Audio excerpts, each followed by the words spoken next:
ஒரு நாட்டின் பாராளுமன்றம் என்பது அந்த நாட்டினுடைய மிக உயரிய சபை. அந்த சபைக்கென தனித்துவமான விழுமியங்களும் பாரம்பரியங்களும் இருக்கின்றது.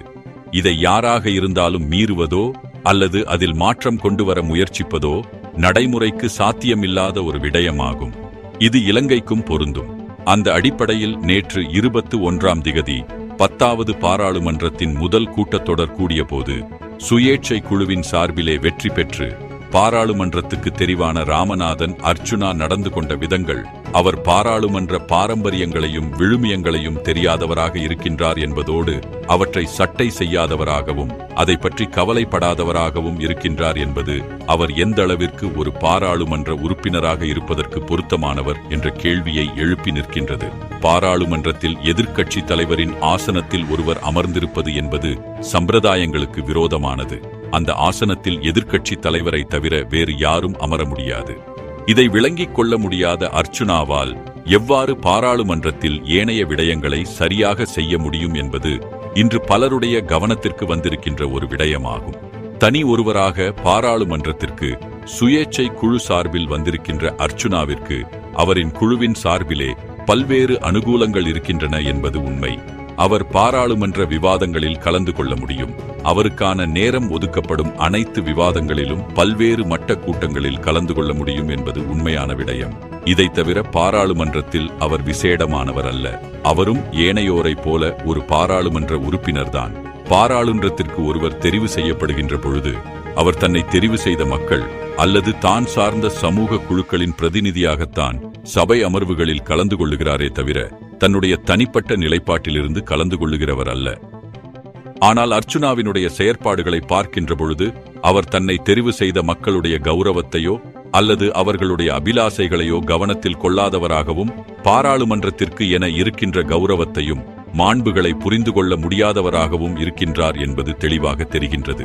பாராளுமன்றத்தில் இருந்து கொண்டு தன்னுடைய தங்கத்தை பற்றி கதைப்பது மாத்திரமல்ல, அதற்கு காணொளி எடுத்து பதிவிடுகின்ற அர்ச்சுனாவால் எவ்வாறு தமிழ் மக்களின் பிரச்சினைகளை பாராளுமன்றத்தில் கதைக்க முடியும் என்ற கேள்வி எழுகின்றது. எனவே அர்ச்சுனா தன்னை முதலில் மாற்றிக்கொள்ள முயற்சிக்க வேண்டும். நான் தமிழண்டா என்று சொல்வதனூடாக பாராளுமன்றத்தில் எதனையும் சாதிக்க முடியாது. இதை புரிந்து கொள்ளாத அர்ச்சுனா எவ்வாறு பாராளுமன்ற காலத்தை கடத்தப் போகின்றார் என்பது ஒரு கேள்விக்குறியாகவே இருக்கிறது. எனவே அர்ச்சுனாவிற்கு பின்னால் இருப்பவர்கள் மற்றும் பின் புலத்தில் இருப்பவர்கள் இதை கவனத்தில் கொண்டு அர்ச்சுனாவை சரியான முறையில் பாராளுமன்ற உறுப்பினராக நடந்து கொள்ள செய்வது என்பது இன்றைய காலகட்டத்தில் மிகவும் தேவைப்படுகின்ற ஒரு விடயமாக காணப்படுகிறது. அர்ச்சுனா நினைப்பது போல் பாராளுமன்றம் என்பது சாவகச்சேரி வைத்தியசாலை இல்லை. சாவகச்சேரி வைத்தியசாலையில் அவர் நடந்து கொண்டது போலவே பாராளுமன்றத்திலும் நடந்து கொள்ள முற்படுகிறார் என்பதையே நேற்று பாராளுமன்றத்தில் அவர் நடந்து கொண்ட முறைமை வெளிக்காட்டி நிற்கின்றது. எனவே ஒரு பாராளுமன்ற உறுப்பினராக அர்ச்சுனா மிகவும் கவனத்துடன் நடந்து கொள்ள வேண்டிய தருணம் இது என்பதை நாங்கள் சுட்டிக்காட்ட விரும்புகின்றோம். இது அது சஜித் பிரேமதாசாண்ட கதிரையா அது எழும்பட்டுமா உண்டு. நான் சொன்ன இங்கே எழுதியிருக்காண்டு தமிழண்டா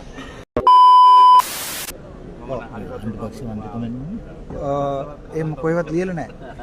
නෑ ඒක හරි. මේ විපක්ෂ නායක මට 4-5 පාරක් කියන්න බෑනේ. මේක කොයිවත් ලියලා තියෙනවා නෑ අද එහෙම නම් කරන්නේ නැහැ කියලා කිව්වා. ඔව් එතකොට ඕන දෙනට වාඩි වෙන්න පුළුවන් නේ. මේක විපක්ෂ නායකතුමාගේ සීට් එකේ. එහෙම කියලා ලියලා තියෙනවද කොයි හරි? ලියලා තියෙනවා නම් පෙන්වන්න මං නගිනවා. ඕවා කරන්න බෑ මෙහි. Super sorry. තව පුටු ගියක් තියනවද? වාඩි වෙන්න කියන්න. තව පුටු ගියක් තියනවද මෙතන? වාඩි වෙන්න පුළුවන් නේ. සම්ප්‍රදාය වෙනස් කරන්න තමයි තියෙන්නේ අපි. අපි සම්ප්‍රදාය වෙනස් කරලා තියෙන්නේ. එතකොට මොකුත් කරන්න බෑ. මේ පැත්තකින් අපි කතා කරන්නේ. හරි.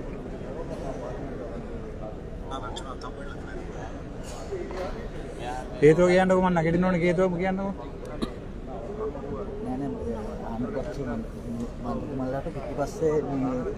මම තාම ආණ්ඩු පක්ෂද විපක්ෂද කියලා තීරණය කරලා නැහැ. මම ස්වාධීනව ආවේ. මම ওই පොලිටික්ස් කරලා ආවේ නැහැ ඇතුලේ. සර් කතා කරේ මම අඳුරන්නේ නැති නිසා. හරි. සර් ඔක්කොම කතා කරන්නේ වැරදි. ඒ වැරදි නෑ. මේක පාර්ලිමේන්තුවනේ. මේ වැරදි වෙන්නේ නැහැ කවදාවත්.